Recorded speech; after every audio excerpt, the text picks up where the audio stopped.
자, 포도의 생산지, 같은 종이라도 생산지의 기후와 토양에 따라 그 맛과 질이 달라진다. 뭐 글자 읽을 때마다 이렇게 카메라가 이동하니까 또 좋은 점도 있지 않나 싶은데 어떻게 생각할지 모르겠네요.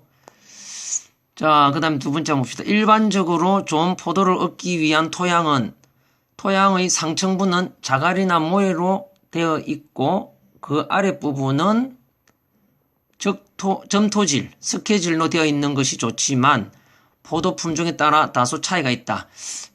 우리가 지금 보면 알겠지만 자갈, 모래, 점토질, 스케질 이 결코 우리 농사 지을 때 그 논밭에서 농사 지을 때는 굉장히 토지가 비옥해야 된다는 건 알죠. 근데 이런 상황에서 지금 현재 뭐 자갈, 모래, 점토질, 스케질 이런 땅은 굉장히 비옥하지 못한 땅입니다. 그래서 우리가 한번 알아야 될 게 포도나무는 비옥한 땅에서 잘 자란다. X란 얘기입니다. 예. 의외로 비옥하지 못하고 이렇게 거칠고 안 좋은 상황에서 포도나무가 오히려 잘 자라고 좋은 포도 품종이 탄생된다는 그런 얘기가 있습니다. 그 다음 세계 최고 와인 생산지인 부르고뉴. 자, 저번 수업 시간에 이제 그 프랑스에서 가장 유명한 와인 생산 지역은 첫 번째로 뭐라고 했습니까? 예, 그렇죠. 보르도죠. 예, 보르도가 굉장히 유명하고 그 다음에 두 번째가 이제 부르고뉴입니다. 부르고뉴고 이게 지금 세계 최고 와인 생산지를 했는데 보르도 다음으로 유명한 게 부르고뉴입니다. 보르도는 부르고뉴보다 더 유명한 지역입니다. 어쨌든 부르고뉴도 보르도 지역 못지않게 상당히 유명한 와인 생산지고 와인을 많이 생산하고 특히 부르고뉴는 조금 그 품질이 좀 고급입니다. 보르도보다. 그러니까 양적으로는 보르도가 앞서고 질적으로는 부르고뉴 지역이 앞선다. 이렇게 생각하면 됩니다. 두 개의 지역이 서로 라이벌이면서도 동반자 역할을 하고 있죠. 프랑스에서. 자, 세계 최고 와인 생산지인 부르고뉴 지역은 스케질과 양분이 충분치 못한 곳이고 모래와 점토질로 되어 있어 우리가 일반적으로 생각하는 비옥한 땅이 아니다. 예, 아까 말씀드린 대로 포도나무가 잘 자라는 지역은 비옥한 땅이 아니다. 이런 걸 알아두시면 됩니다. 자, 그럼 세 번째 생산 연도 한번 보겠습니다. 기후에 따라 포도 품질이 달라진다. 예, 그 날씨나 기후에 따라서 포도 품질 상당히 달라지기 때문에 그래서 우리 나중에 이야기하겠지만 빈티지라는 게 있습니다. 빈티지. 그 뭐 2011년 빈티지라면 2011년의 기후에 따라서 기후가 굉장히 포도 품질이 좋은 기후가 되면 그 2011년산 빈티지 와인이 상당히 고급 와인에 해당한다. 이렇게 생각하면 되겠습니다. 자, 생산 연도에 비가 많이 오면 나무만 잘 자라서 수확량이 적어지고 수확기에 비가 오면 양질의 포도를 얻기가 힘이 드는데 포도알이 부패되거나 와인이 묽어지게 된다. 따라서 일조량이 많고 건조해야 고품질의 포도를 생산할 수 있는데 일조량은 와인의 색과 당도 및 산도에 크게 영향을 미친다. 예, 그래서 일조량 즉 햇빛이 잘 좀 들어야 포도의 수준이 포도 품질의 수준이 올라간다. 이런 뜻입니다. 자, 다음 페이지 넘어갈게요. 자, 네 번째 와인을 만드는 기술 한번 봅시다. 자, 와인을 제조에서부터 저장까지의 풍부한 지식을 가진 사람이어야 한다. 자, 아무나 와인을 만드는 건 아니죠. 그래서 지식과 경험도 많아야 되고 그래서 와인 만드는 그 과정은 상당히 전문가적인 그런 소질이 있는 사람이 만들어야 된다. 시스템도 잘 짜여져 있습니다.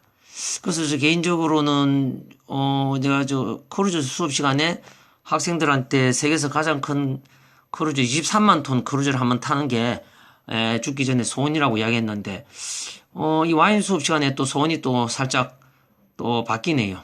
와인 수업 시간에 대해서 또 소원을 꼭 이야기해봐라면은 와인의 본고장 프랑스에 있는 와이너리 투어를 한번 해보고 싶습니다. 죽기 전에 프랑스에서 그 전통적인 보르도나 부르고뉴 지역에 가면은 와이너리가 엄청 많습니다. 와이너리란 말은 그 와인을 몇백 년 전부터 만들어 오는 그 하나의 그 회사죠. 회사인데 그 회사에 가서 양조장이죠. 양조장에 가서 와인을 만드는 그 과정을 낱낱이 보여주고 설명하고 안내하고 그 직원들이 다 처음부터 끝까지 자세하게 안내하고 있습니다. 그걸 안내하고 그다음에 그 지하 깊숙이 내려가서 와인 창고에 가서 어마어마한 수천 통의 오크통도 보여주고 그리고 당연히 거기서 다양한 와인도 맛보고 그 정도 투어를 하려고 하면은 대충 알아봤더만은 한 일주일에 프랑스 와이너리 투어 일주일에 비용이 한 300만 원 안팎이더라고요. 예, 상당히 비싸죠. 아까 그 크루즈의 세계에서 가장 큰 23만 톤 그거를 만약에 탄다. 그걸 한 일주일 가서 비행기 타고 미국이나 유럽 가서 그 크루즈 탄다면은 그건 한 200만이면 되겠네요. 예. 그래서 세계에서 가장 큰 크루즈를 타는 것보다 와이너리 투어 하는 게 더 요금이 비싸다. 그렇게 알면 되겠습니다. 자, 그 다음 밑에 줄 유럽은 전통적인 방법으로 포도를 재배하고 와인을 제조하는 반면 역사가 짧은 미국은 여러 실험을 통한 기술 축적을 쌓아가고 있다. 자, 유럽은 저번 시간에 이야기한 대로 9대륙이죠. 9대륙이고 미국은 신대륙에 해당하죠. 그래서 유럽에서 이제 전통적인 방법으로 정말 장인 정신으로 한 땀 한 땀 포도주를 만드는 거에 비하면 미국은 어떤 식으로 만드느냐? 말 그대로 대량 생산하죠. 큰 오크통이 아니고 나무로 된 참나무로 된 오크통이 아니고 큰 그 알루미늄으로 된 어마어마한 집 크기만한 탱크통 안에다가 와인을 막 엄청나게 부어서 거기서 막 와인을 몇천 병 이렇게 뽑아서 만드는 대량으로 생산하죠. 그래서 기술도 많이 축적돼 가고 품질도 점점 좋아지고 그렇지만은 아직까지 신대륙에서의 와인은 구대륙보다는 품질도 조금 떨어지고 요금도 좀 저렴하죠. 예, 그런 차이가 있습니다. 어쨌든 미국도 상당한 와인을 제조하는 기술을 쌓아가고 있습니다. 자, 다음 페이지 넘어갈게요. 자, 와인 제조법이 이제 한눈에 있게 들어오죠. 자, 일반적으로 평범하게 이런 식으로 이렇게 가장 단순하게 이제 그림으로 만들어 놓았습니다. 자, 메뉴에 보세요. 포도 수확. 예, 처음에 포도를 수확해서 그 다음에 포도를 이제 양조할 수 있는 포도를 선별하고 포도액을 만들고 그 다음에 포도액을 만들었으면 이제 발효를 해야 되겠죠. 오크통 안에서 좀 발효를 하고 그 다음에 와인을 저장해서 숙성을 시킵니다. 오랫동안 숙성을 시키고 그 다음에 와인 병입 와인을 이제 병 안에 넣어서 만듭니다. 이게 아주 평범한 와인 만드는 과정이고 이제 지금부터 이제 그 와인별로 만드는 제조 과정을 자세히 보여드릴게요. 자, 먼저 레드와인 제조법 보이죠? 레드와인 제조법이 보이는데 하사표를 따라서 한 몇 개입니까? 12개입니까? 12개 정도 있는데 미안하지만 이것도 머리가 좀 아프지만은 좀 암기를 해야 되겠네요. 이것도 기출 문제였거든요. 기출 문제였고 다시 한 번 말하면 기출 문제는 또 나올 수도 있고 안 나올 수도 있으니까 일단은 나온다는 보장은 없지만 또 나올 수도 있으니까 예, 좀 머리가 아프더라도 좀 외워놓으세요. 여러분들한테 내가 머리 아프게 공부시키면 스트레스 받을까 싶어서 암세포세인가 싶어서 상당히 조심스러운데 또 한편으로는 또 긍정적인 면은 무엇이냐 하면은 공부를 하고 머리를 자꾸 쓰고 외우고 암기를 하게 되면 어떻게 되는 줄 압니까? 머리 뇌세포가 늘어납니다. 뇌세포가 늘어나면은 머리가 좋아지고 기억력이 좋아지고 치매도 예방되고 그런 또 좋은 점도 있으니까 너무 스트레스 받지 말고 자, 레드와인 제조법. 먼저 포도를 수확합니다. 포도를 수확하고, 파세. 이제, 다 이제, 뭉개죠. 다 뭉개고. 그 다음에 1차 발효.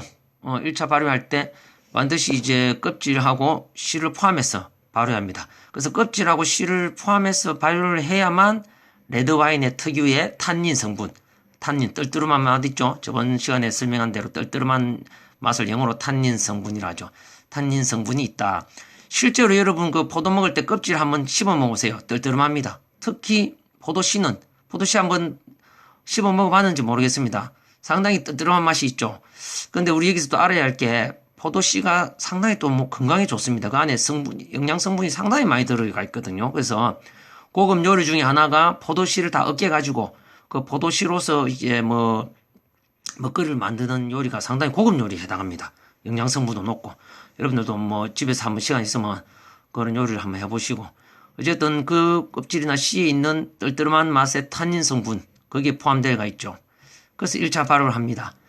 두 번째 이제 껍질과 씨를 이제 걸러내고 그 다음에 압착해서 2차 발효에 들어갑니다.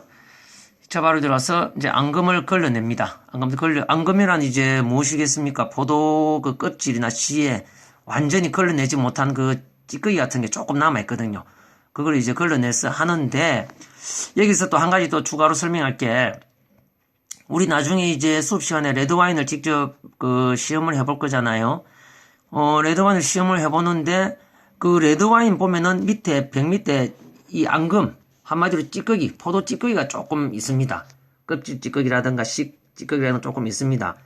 그래서 이제 학생들이 저한테 그 찌꺼기 있다고 교수님 이거 먹어도 됩니까? 이렇게 겁을 내는데 그 전혀 관계 없습니다. 먹어도 됩니다.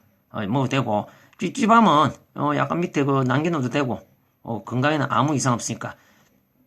예전에 제가 호텔에 근무했을 때 실제 있었던 일인데 와인을 이제 한 병 갖다 드리니까 손님이 저를 막 불러서 가봤더만은 밑에 그 앙금 찌꺼기가 있다고 이 와인 상해인 거 아니냐 하면서 바꿔달라 하더라고요. 그래서 손님 그게 아닙니다 하면서 이해를 시키니까 손님이 이해를 하더라고요. 그래서 만약에 이제 앙금이 찝찝하고 찌꺼기를 걸러내기를 원한다 이러면은 이제 따로 여과기에다가 포도를 이렇게 따로 이렇게 하는 걸 뭐랍니까? 우리 다 나중에 또 나오겠지만 책에 나오겠지만은 여러분 상식적으로 아는 말이죠. 디켄팅이라고 들어봤죠? 디켄팅. 예. 디켄팅이라 하죠. 디켄트라는 그 호리병, 유리병에다가 여과기를 그 위에 올려가지고 와인을 따릅니다. 와인을 따르면은 여과기에 찌꺼기가 남아있고 와인은 호리병 안에 디켄트 병 안에 들어갑니다. 들어가고 그리고 이제 그 디켄팅 하는 목적이 이 두 가지죠.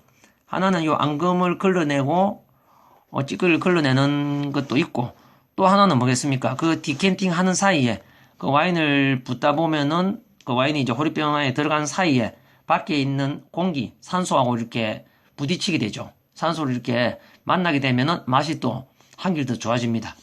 우리 여러분, 우리 선어회 먹어봤죠? 일반 회 말고 선어회가 이제 미리 그 썰어 놓고 바로 먹는 것보다는 살짝 냉동고나 냉장실에 살짝 얼려 놓는 거.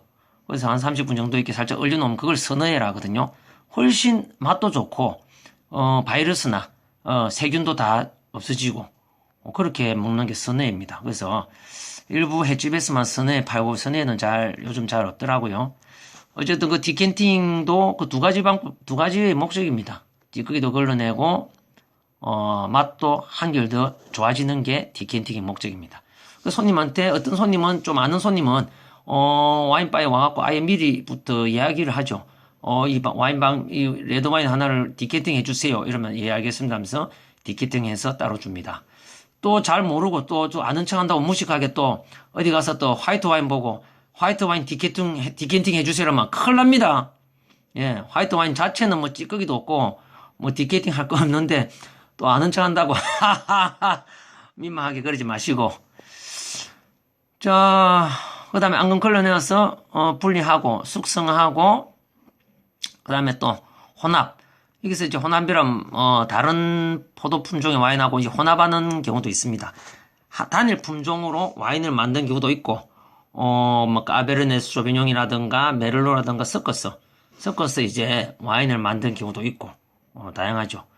그래서 이제 단일 품종의 와인 같은 경우에는 그 병 라벨 있죠. 병 라벨에 그 와인의 그 명함 같은 라벨에 이제 포도 품종이 적혀 있고, 그 다음에 어떤 와인에는 포도 품종이 안 적혀 있습니다.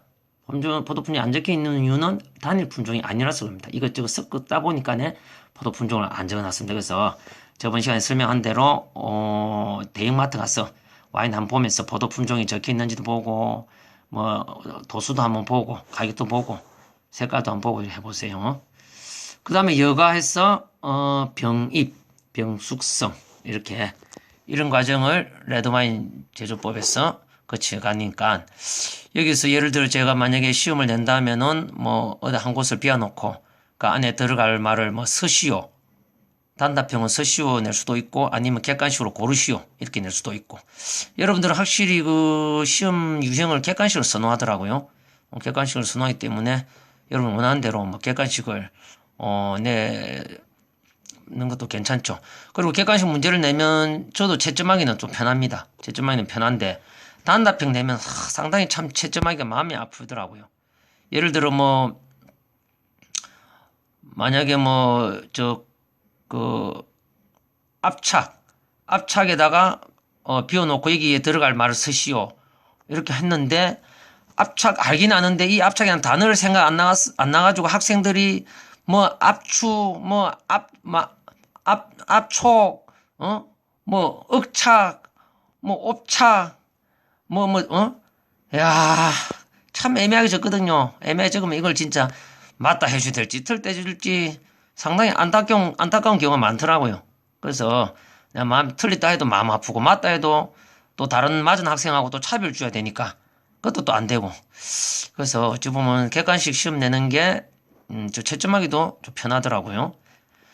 근데 이제 보통 평균 이제 그 확률상으로는 단답형하고 객관식하고 우리 저 와인 수업에는 한 7대 3입니다. 예. 70%가 단답형이고 30%가 객관식. 평균 그 정도 됐습니다. 크루즈 시간에는 한 50대 50 이렇게 시험을 냈으니까 그래 좀 이해를 하시고. 자, 다음 두 번째 이제 로제와인. 로제와인에 대해서 우리 제조법. 우리 로제와인은 저번에 설명한 대로 무슨 와인입니까? 핑크 와인이라고도 하죠. 예, 로제가 이게 장미라는 뜻입니다. 장미의 그 프랑스 말이니까 장미 색깔이 약간 핑크색에 가까우니까 로제 와인이라고도 하고 핑크 와인이라고도 하고 우리가 이제 오프라인 수업 때 이제 마셔보게 되는 와인 중에 하나가 또 로제 와인이 있습니다. 상당히 학생들도 홍도도 좋고 맛도 좋고 색깔도 이쁘니까네 상당히 좋아하더라고요. 그래서 빨리 그 와인을 여러분들한테 들이대고 싶네요. 자, 로제 와인 그 제조법 먼저 봅시다. 포도를 수확하고 파쇄. 자, 발효해서 여기서 한번 가로 안에 보세요. 껍질을 도중에 제거 보이죠? 그래서 발효하다가 보통 이제 와인 그 레드 와인 같은 거는 껍질하고 씨를 다 같이 발효하니까 탄닌 성분이 있죠. 근데 이 로제 와인은 발효 중에 껍질을 이렇게 발효하다가 색깔이 살짝 점점점 빨개집니다. 빨개지 가지고 핑크색까지 도달하고 나서 그 다음에 바로 껍질을 도중에 제거합니다. 만약에 껍질 제거 안 하면 어떻게 됩니까? 계속해서 레드 와인으로 가겠죠. 그런데 중간에 딱 껍질 제거하면 핑크색에서 수독됩니다. 그럼 핑크색. 그래서 로제 와인 되고 그러다 보니까 로제 와인은 이제 껍질을 중간에 제거하다 보니까 탄닌 성분을 거의 못 느끼죠. 예, 탄닌 성분을 느낄 수 있도록 충분히 숙성을 시켜야 되고 발효를 해야 되는데 중간에 제거해 놓으니까 탄닌 성분도 없고 당연히 찌꺼기도 없습니다. 앙금도 없으니까 어디 가서 또 로제 와인이나 핑크 와인 마시면서 뭐 탄닌 성분이 어떠느니 디킨팅을 해달라니 이렇게 하면 안 됩니다. 자, 그 다음에 압착하고 숙성하고 여가 그래서 병에 넣습니다.